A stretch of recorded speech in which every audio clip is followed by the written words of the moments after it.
When Adam and Eve left the Garden of Eden, the world before them felt so different. The air was colder, and the ground was rough beneath their feet. The soft songs of the birds in Eden were gone, replaced by the rustling of wild trees and the cries of unknown animals. For the first time, they felt the sun's heat burn their skin during the day and the cold winds bite them at night. There were no golden fruits hanging low for them to pick anymore. Now, Adam had to work hard to grow food from the soil, and Eve helped him gather what the earth gave. Every morning, Adam would lift his eyes toward the sky and remember the days when he walked and talked freely with Jehovah. His heart would ache, but he never forgot the Jehovah words: "The ground will now grow thorns and thistles for you, but you will eat the food you raise." So Adam learned to dig the earth with a stick, shaping the first fields. Sweat rolled down his face, but he worked with hope. Eve, strong and kind, helped him plant seeds, fetch water, and make their first simple home. At night, they sat beside a small fire, watching the stars shine.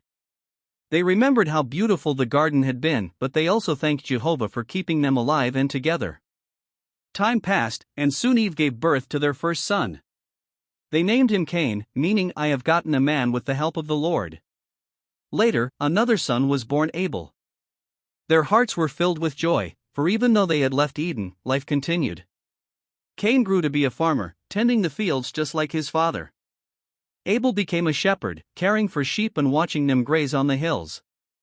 Adam and Eve often told them stories about the garden, about how the rivers sparkled and how every creature lived in peace. They also told them to always love and obey Jehovah, no matter what. Outside Eden, life was not easy. Sometimes storms blew fiercely, and sometimes crops failed. But Adam and Eve learned patience. They learned that love and faith could make even a hard world beautiful. They never stopped teaching their children to be kind, to help one another, and to remember Jehovah who made everything.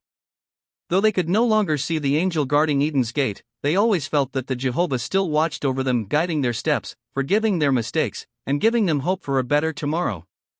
And so, the story of humankind began not in the perfect garden they once knew, but in the wide, wild world beyond it, where love, work, and faith would help them grow strong.